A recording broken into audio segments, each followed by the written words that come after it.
Hello, today I'm going to give some hints on how to make the Coiled Basket Kit oval shape by Traditional Craft Kits. So in the kit is foundation rod, which is made from a paper twist from a manufacturer in the United States, and raffia. One is the natural that comes from the palm tree, and this is the natural but dyed a black color with RIT dye. And then we have some needles that have a wide eye, and we have some beads and a sewing needle and some thread, and the instruction booklet that has color step-by-step photos. So let's get started. The first step is preparing our raffia for stitching. So raffia comes from a palm tree, and it's a natural material, so it has a wide variety. Sometimes it's light and fluffy, sometimes it's more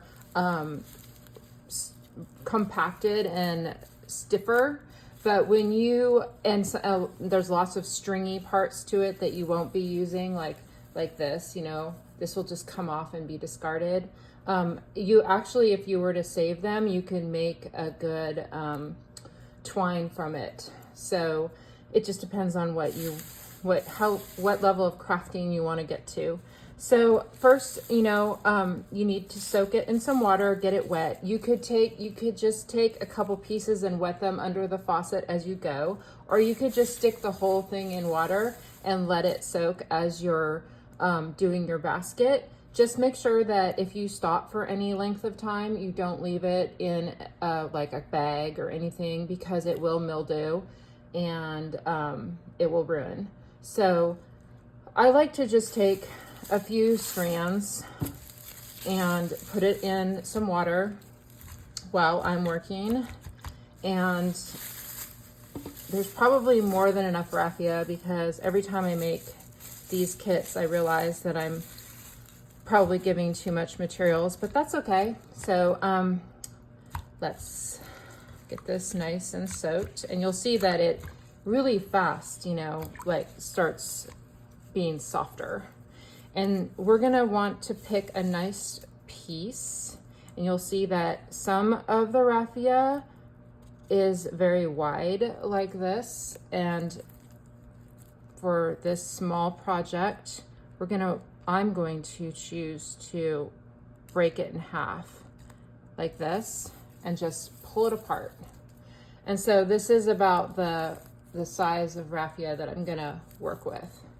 When you unfold it, it's wider, but when it stitches, it comes together in more of a smaller size. And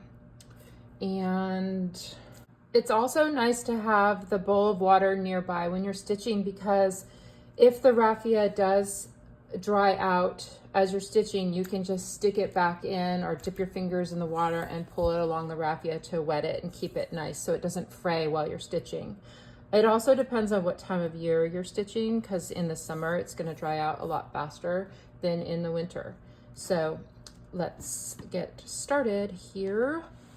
We will take our tapestry needle. There's two, one for each colors, because as you start to stitch the colored design, it's nice to have two needles. So pinch the raffia between your fingers and take the wide end of the needle and slide it over like that. Pull through about that long. Just so it doesn't come off. You don't need to tie a knot or anything yet. Now pick up the paper fiber rush, and you'll see that it is a paper twist. If you twist this way, it's gonna untwist. If you twist back, it's gonna go back into shape. And it's bendable, and you can run it between your fingers to make it straighter, not so stiff of a coil. And so to start this project, we are going to be making an oval, and we're going to fold it at 2 inches from the end. And you're probably thinking, well, this is so small. This is such a small basket. Well, this basket is going to take a few hours to make. So when you're starting a new project and a new skill, it's good to start with something that doesn't take too much time so you don't burn out. And basketry takes a lot of muscle memory to get the hang and the flow of it.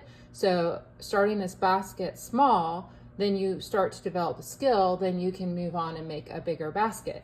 Also, if you are getting the skill and you have materials or you get more materials and you get to a certain point, you're like, I want to make this bigger, you can expand this kit. So you could buy more raffia and you could make a bigger basket for sure.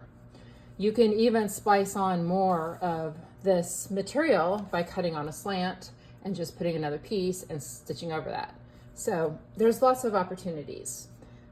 First of all, we're gonna fold, we're gonna measure right here.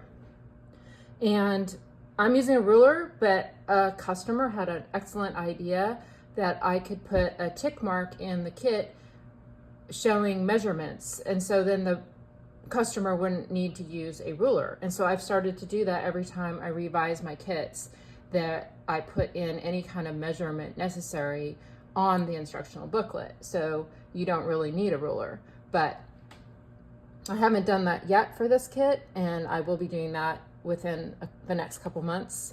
So we're going to use a ruler right here, and that's about 2 inches. We're going to fold it like that. And then we're going to fold it again so that the end right there is in, and there's 3. You see that?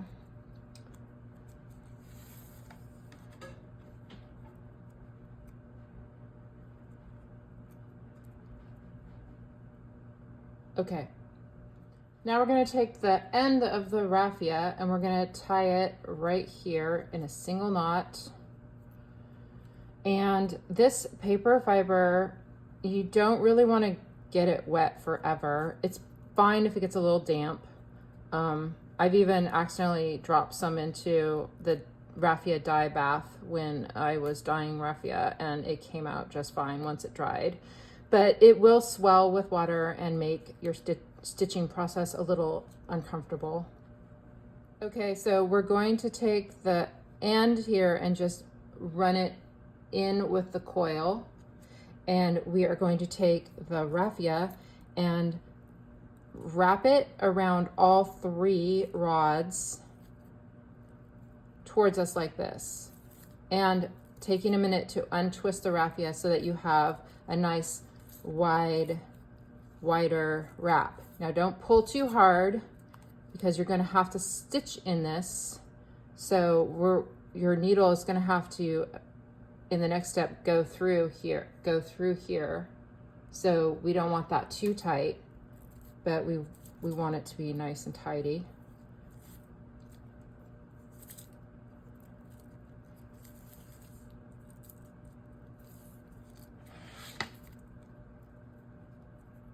Okay, we reached the other side right here, and I stopped right there, and already my raffia is feeling a little bit dry because it is summer here. So I'm going to take my fingers and dip in water and wet it just a little bit more so it doesn't start fraying, especially in the beginning part. You know, you don't want any problems. So now we're going to bend the foundation rod and turn it like this, turn the whole project, and we are going to pick up the needle and start taking some stitches by, let's see if I can, going through right there. Oops. And we're going to take several stitches on the end here because we want to cover this end. So we're going to kind of fan around.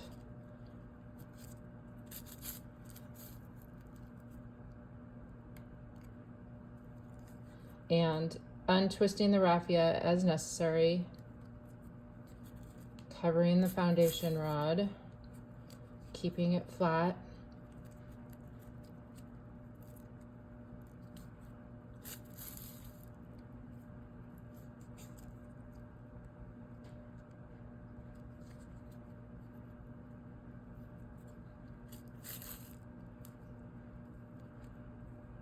pinching with your fingers.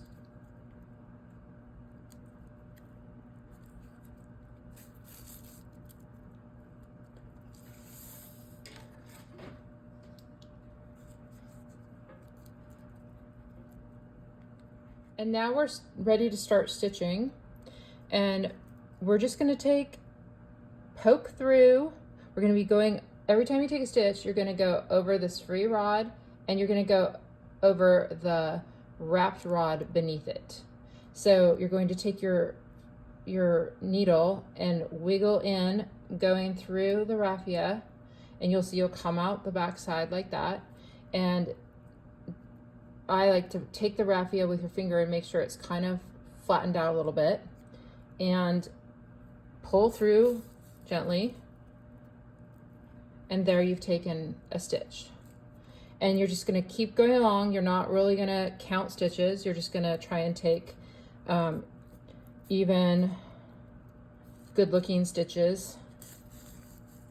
That's why raffia is kind of forgiving as a basketry material. And just keep moving over like that, taking more stitches all the way across.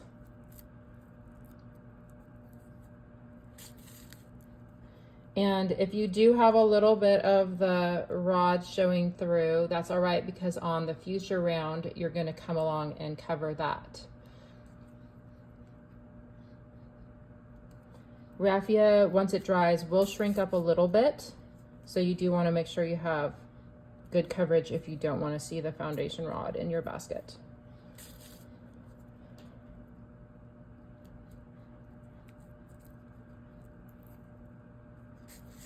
If you have thinner raffia, you can always thread up multiple pieces. If you have thicker raffia, like I showed you, you can split the pieces. You also can stitch with thicker raffia if you prefer that, or you could stitch with very fine thin raffia and take lots more stitches. It's just all your personal preference, and you might want to try all the techniques and see what you like, or just have a variety of methods.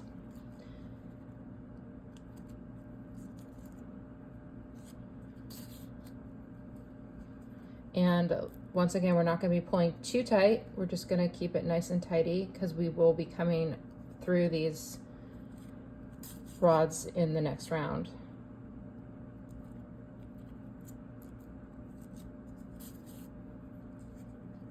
And then as we get around to the other side, start bending that rod.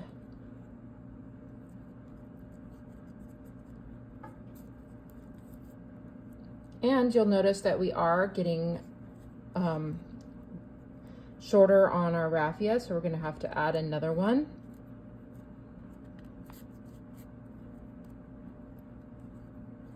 Let's see if we could possibly, I don't think we're going to make it around, so let's go ahead and start one. Well, let's see, let's just keep going.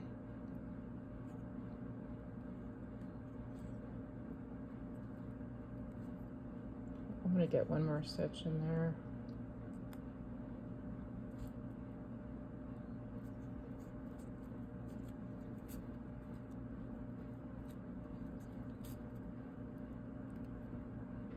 If you don't like the position of your stitch, you can always pull it up like this and reposition it. And I think it's time to do a new raffia because it just came off the needle. I've threaded up another piece of raffia, and what I'm going to do is I'm going to go through the same spot that I just came through and pull to the back and pull the tail just, short enough, and we're just going to take these two, and you can tie them in a single knot or you can just twist them. So I'll just go ahead and do a little single knot right here to keep them in place.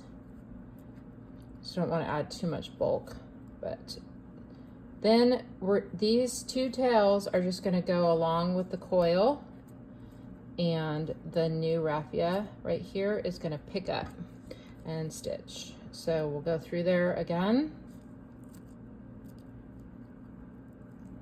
Take a stitch.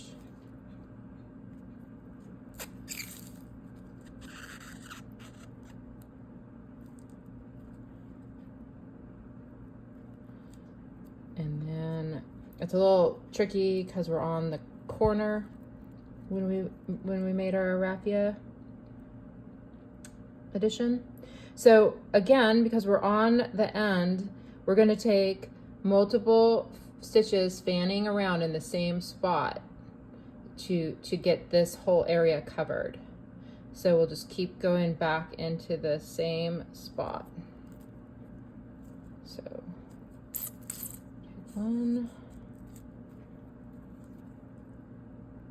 another one,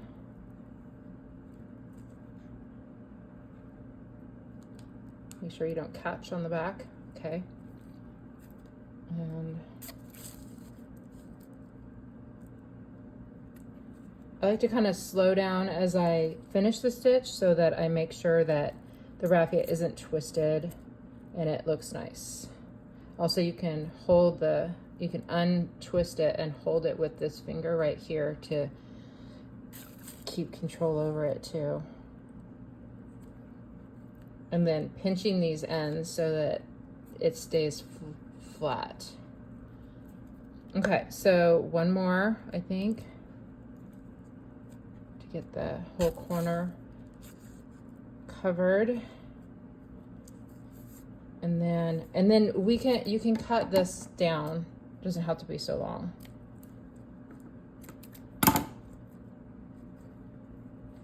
Make sure that they're covered. Okay. So now that we are coming around this side, we can take a stitch over this rod and the next free rod. So we're going to go in between these two right here. Take a stitch. Oops. Went through it. There. Untwist the raffia. Pull slowly.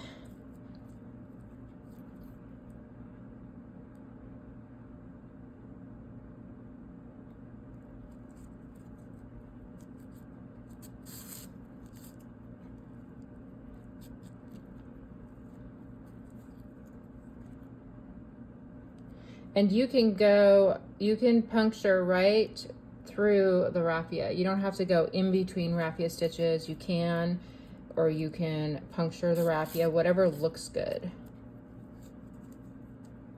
to you.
And then Any little frays like this, you can just take your scissors now or later and clip them off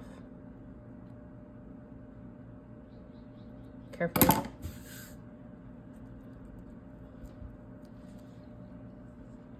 And then we're just gonna keep stitching around and around like this until the bottom is the right size. So I'm gonna stitch for a while and come back to show you the next step. If you found that you stitched too tightly on a prior round and you're just trying to get the needle through and it won't go through, one technique is to go from the back side and kind of wiggle through, and for some reason sometimes it's easier to get through, and then you can kind of move the needle back and forth like this. Then you've got a hole established from the front, and then it's easier to slide through to the back. So just try that technique if you did stitch too tightly on the prior round. And then on the next round, you'll be more aware to not stitch too tightly. Also, you'll notice that raffia often has a much thinner end and a thicker end. So if you're stitching along and you have come to the thinner end, you could start a new raffia, or you could also just similarly to as we were going around the ends here, doing multiple stitches to create the coverage on the end, you could just take multiple stitches in the same spot. Also, with thinner pieces,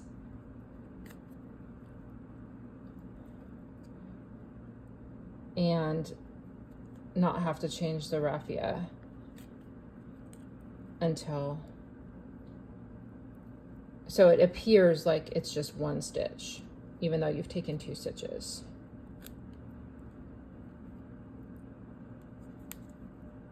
Sometimes you'll be stitching along and then all of a sudden you have this tangled mess and you're like, what happened?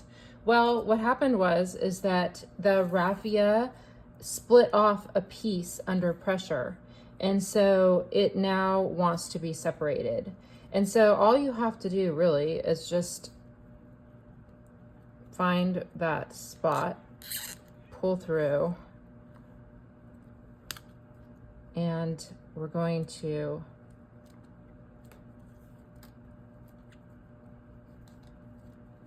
take this off so it doesn't cause any more tangling for us. And our raffia piece just got a little thinner just because that's what happened. You have to remember that when you're working, you're making a handmade item with plant materials. And so there is going to be a variety of colors, a variety of outcomes.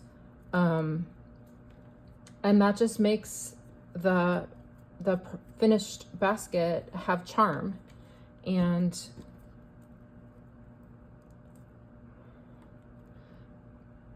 you just carry on like this. So basically, if you come across a tangle, cut that piece out. And if your raffia is thick enough to carry on, carry on. If the raffia is too thin or frayed and undesirable, then just pick up another piece and start. There's plenty of material in the kit. I always add extra in case there is problem raffia.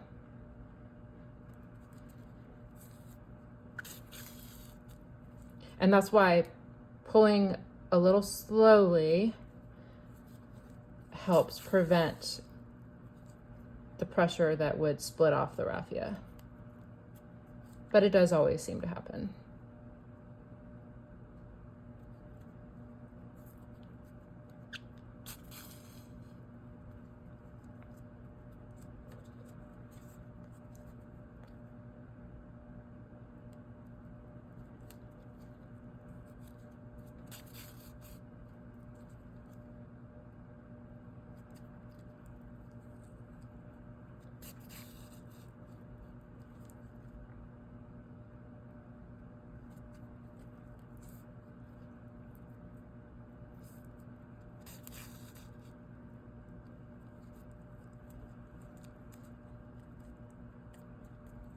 periodically take a moment to press and shape your basket start.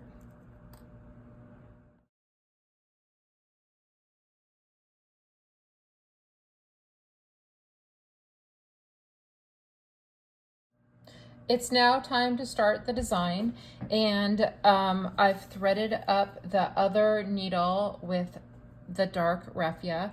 Now this is hand dyed with RIT dye, and it sometimes can stain your fingers temporarily as the dye wears off from touching it. It easily washes off with soap. It's non-toxic, and also sometimes if it can bleed onto the natural, but I don't think it looks bad when it does that. I think it adds kind of an antique look to it, but it doesn't always do that. Just letting you know, sometimes it can.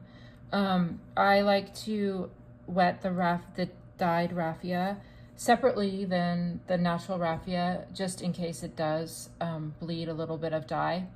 So anyways, I've measured in between these two ends for the center, because we're going to do a design where we're going to put 4 equally spaced blocks of dark design. And so you can measure with a pen, or you can also just pull through like this and then cut off, and this will give you a little marker of the center.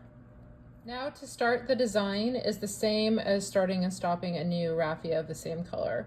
We would just go into the same spot and pull through,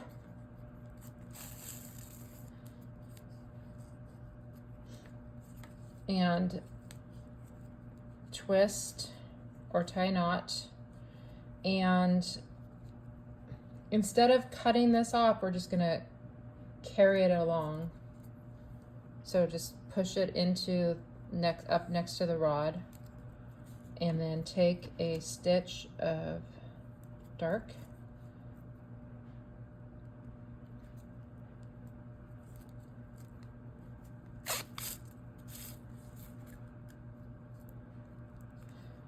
and another stitch,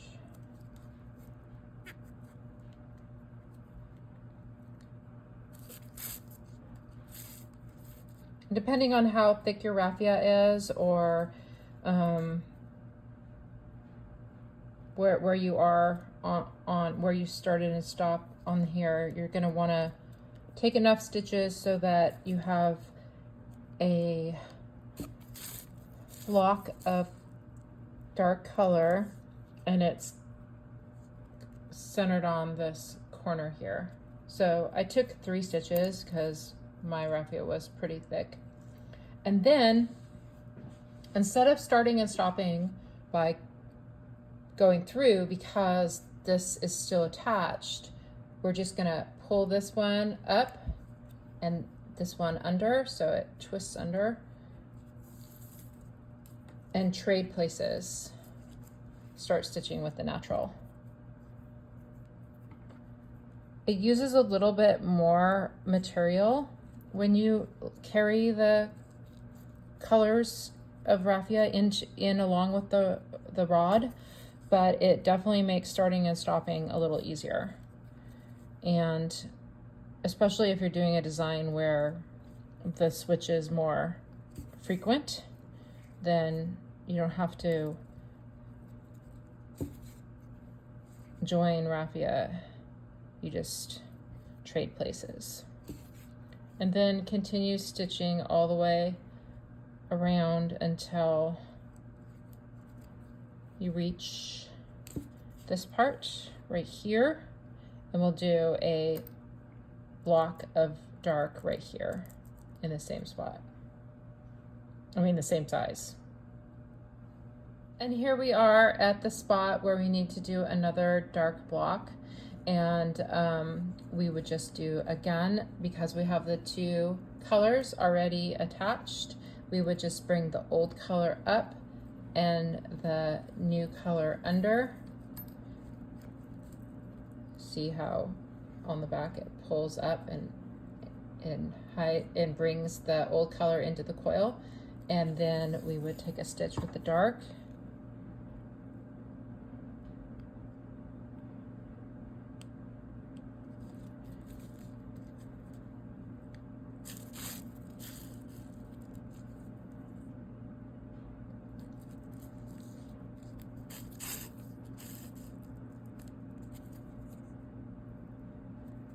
And I think I'll just take another stitch close to it, because I took 3 on the last one.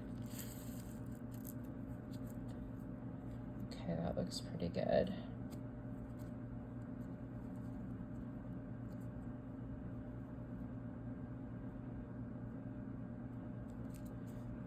And then switch back to natural.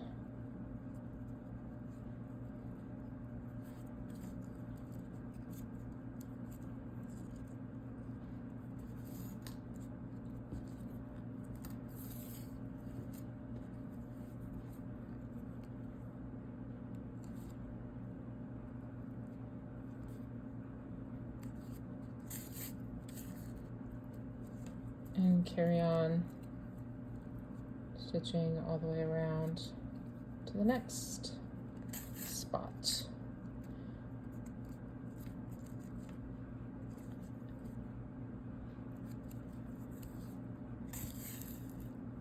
And if you find you started your design a little off, you can either go with it, make it work, or you can also, on the next round when you come around, you can hide one side of it by taking an extra stitch and then make another stitch of dark to move it over.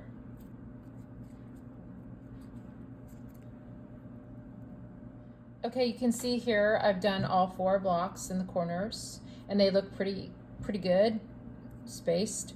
I can remove the center marker now, and you can see that there is some shading, but as the raffia dries, it'll become less apparent. If there's anything super strong, you can dip your finger in water and kind of like blend it out, so that when it dries, it's less noticeable of a discoloration.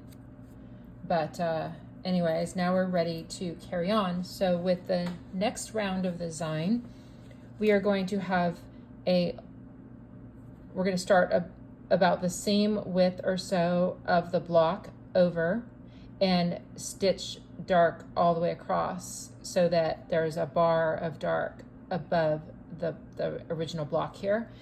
And also at the same time, because we're making a basket shape, we're going to start to shape the basket upwards. So as we stitch, we're going to be pushing this rod on a slant so that the basket side starts to build up into a bowl shape.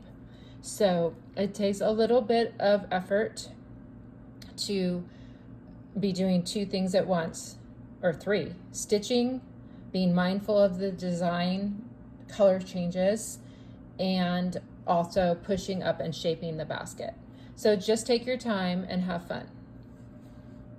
I've rounded the corner here, and as you can see, I'm holding everything like this and taking a stitch, and this is where you have to be mindful not to pull too tightly on your rows, because coming in on an angle on the following rows will be more difficult. So just be careful. And also, when you're pulling on your raffia, a good idea is to like, you can give it a little push like that just to make sure everything settles, but also move the needle along every so often, so you're not putting extra pressure in one spot on the raffia. When you're pulling, then it can break or fray. So these are little tips.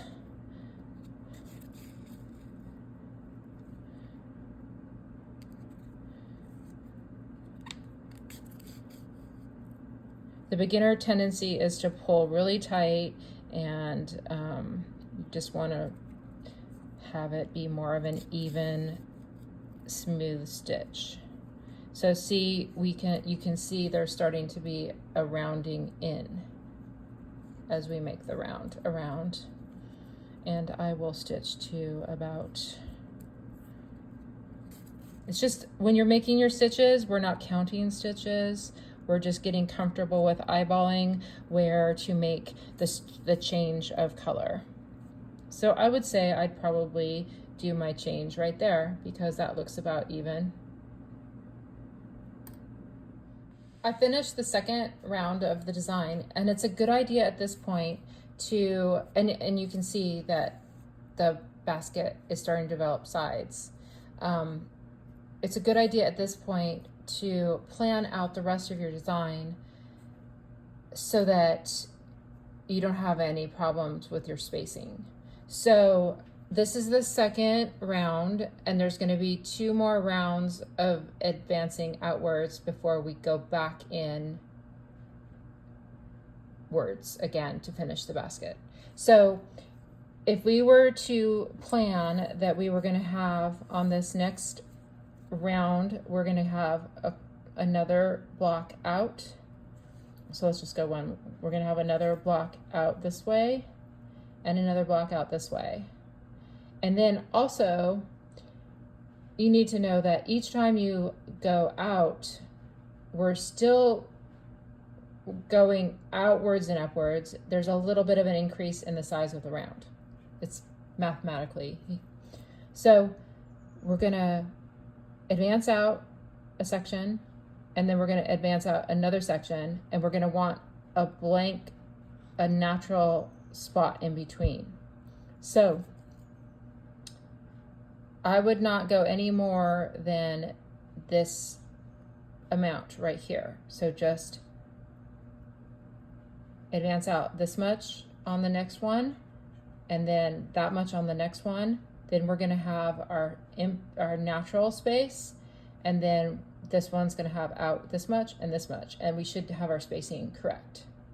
Hope that makes sense. You just got to start visualizing the design, because this shape is going to build outwards and then go back inwards. And so after we do the next 2 rounds, I'll come back to show you, because that will be the last round. Then we're going to want to go back in, and then we'll shape our basket by pushing it inwards.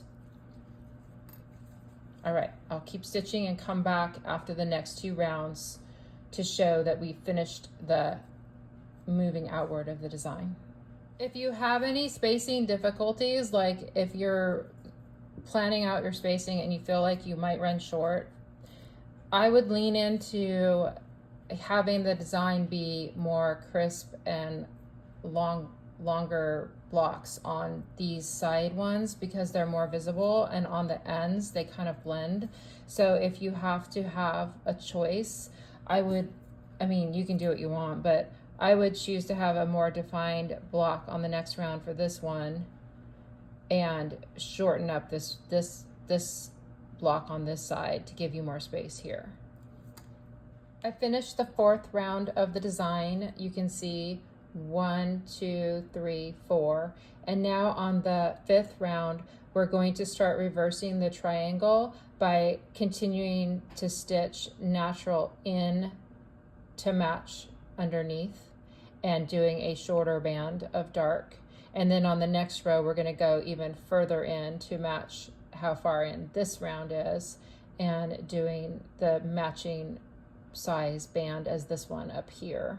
And so then we're going to have the triangle here, and then we're going to have a triangle here, and all the same, pushing in, making the nice oval shape.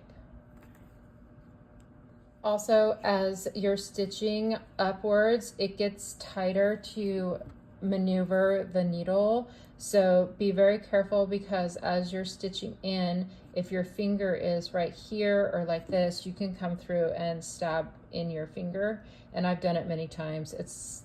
Even though this needle is dull, it still can poke you, so be careful. And so what I would suggest is going in to take your stitch, wiggle, and move your finger out of the way. So when you're going through like this, make sure your finger isn't right there. It's just to the side so the needle can come through and not poke your finger. And as you get higher up, you're gonna have to start to push through your needle and then see how it would hit the opposite wall. So just push through like this, reach in, and then wiggle and pull up like that to pull through. And it slows you down, but that's just part of making a basket. You can see also that I do have some staining on my finger, but it just really washes off with soap.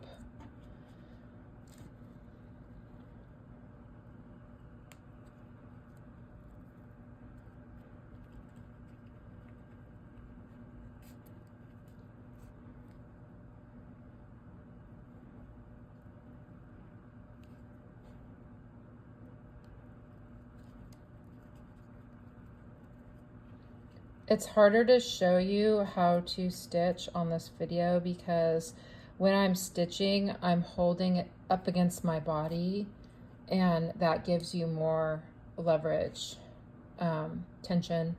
So I'm a little more awkward when I'm showing you this away from my body. And then we're switching to dark.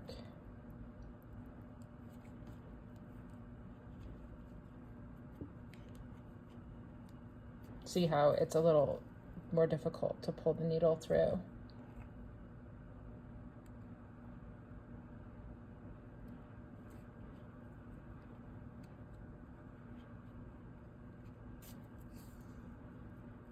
And carry on stitching all the way around. Okay, I want to check in before I do the last row of the basket, and just so we go over some things. The last two rows, I've been pushing inward a little bit more. If you want, you can go straight up if you want, but I've been trying to have it so that it curves inward a little bit. And then for this last row, we're gonna go stitch all the way around, and when it comes to about an inch or so towards the end right here, so probably when you get to about here, we're going to cut this on a slant so that it gradually goes down. There's always going to be a bump because that's just the way coiling is, but if we cut this on a nice slant, it will be less noticeable as we stitch the final stitches over it. But I'll come back and show you that part. So I'm going to stitch around the last part of the design, and then I'll show you the finishing off right there. Also, because it is the last row, take your time and make sure that you take overlapping stitches so that you cover this rod all the way, because you don't want to see this visible if possible. And the last row, because it's so tight in the opening, might take you the longest. So just take your time and enjoy this last row of the basket. And here we are in the final stretch here, unbelievably. I think a beginner could do this kit, but I think if you had made some sort of coiled basket before, it might give you a little bit less frustration with the sharp angle here and the switching of designs. But I think if anyone took their time, they could do it. I'd say probably this would take from start to finish, if you didn't have any distractions or breaks or anything like that, maybe like 4 hours or so. But in reality, you will probably want to take breaks, rest your fingers, and you'll get distracted by things. So I would plan on either a couple days, 2 to 3 hours, or if you just want to spend all day doing it, or afternoon. So what we're going to do here is take scissors, and very carefully we will cut this on a slant like that. So I want to finish with natural. I don't want to start any more black. So I'm going to actually, even though this is a nice angle, I'm going to make sure that it's shorter than the black section. So let's see.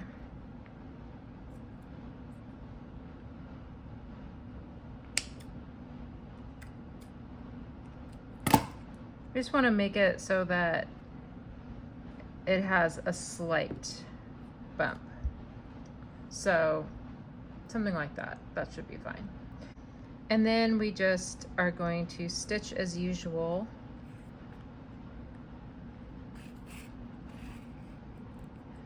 Over the last section here.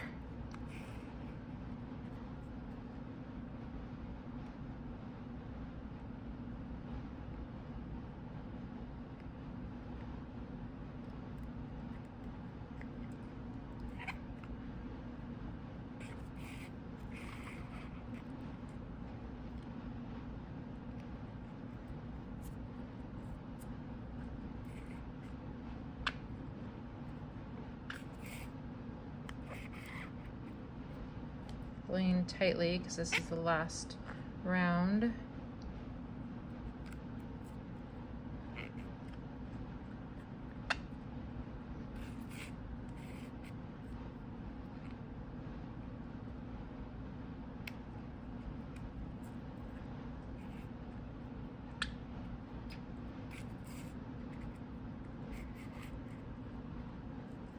And as we approach the tapered end here, just unwinding my raffia.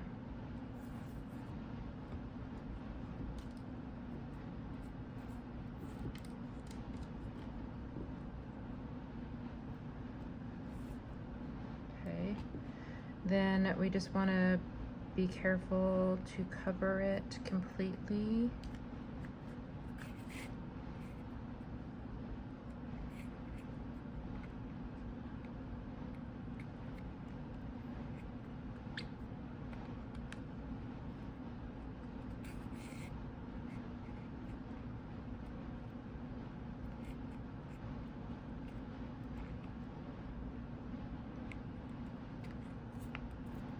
Untwisting the raffia.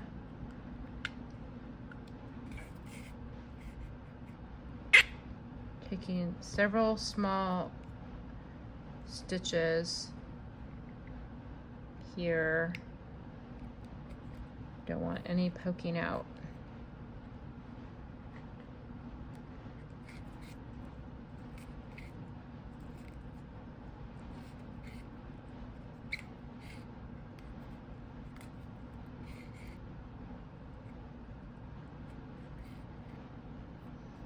Take another stitch after it.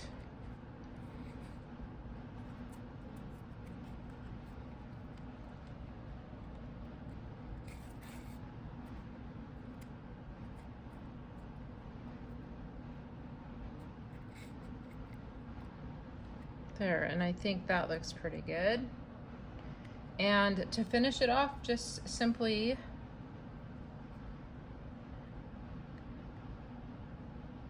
go through several rows. It's easier to do it on the outside because this basket is so tight. Just push through several rows like that. Pull tightly. And then take your clippers or scissors and clip off. There. And now we have completed the coiled basket oval shape.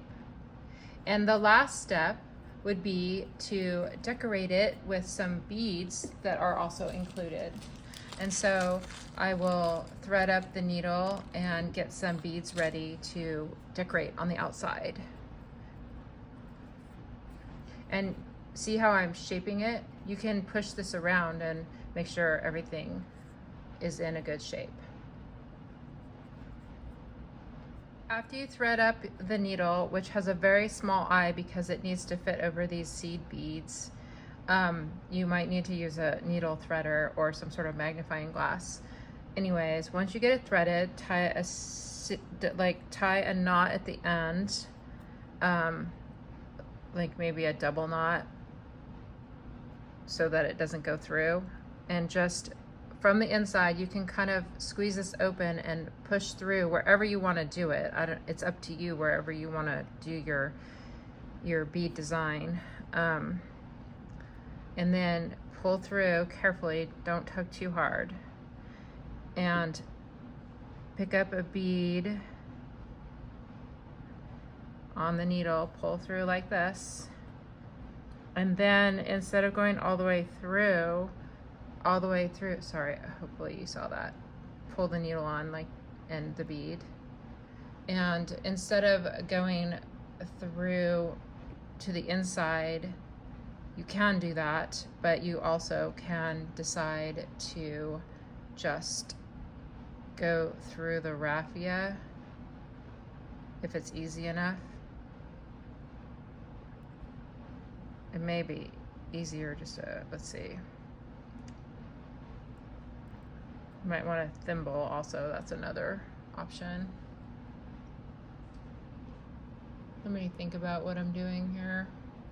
If I put a bead there, and then I could put a bead there and there. Okay, so that looks good. Send the needle through to the next location where you want to put a bead. See, pick up another bead.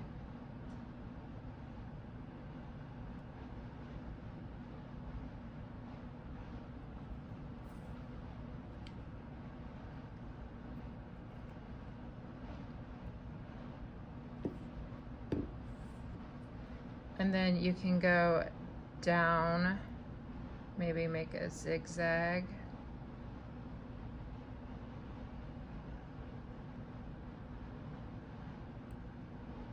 Just be careful.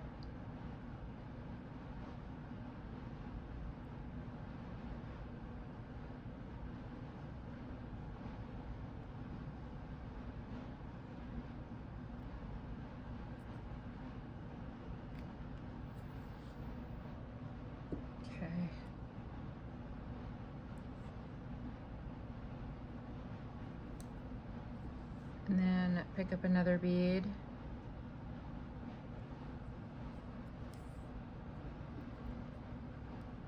And then maybe go back up.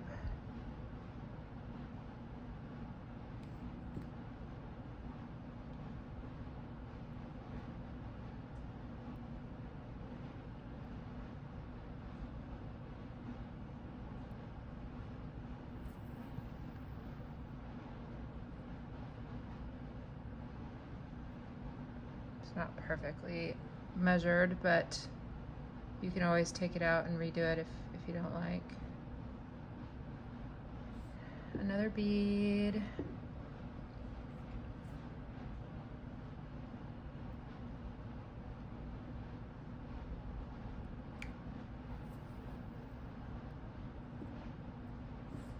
And continue this all the way around. You could use all the beads, or you could just use however many you want and save the beads for another project.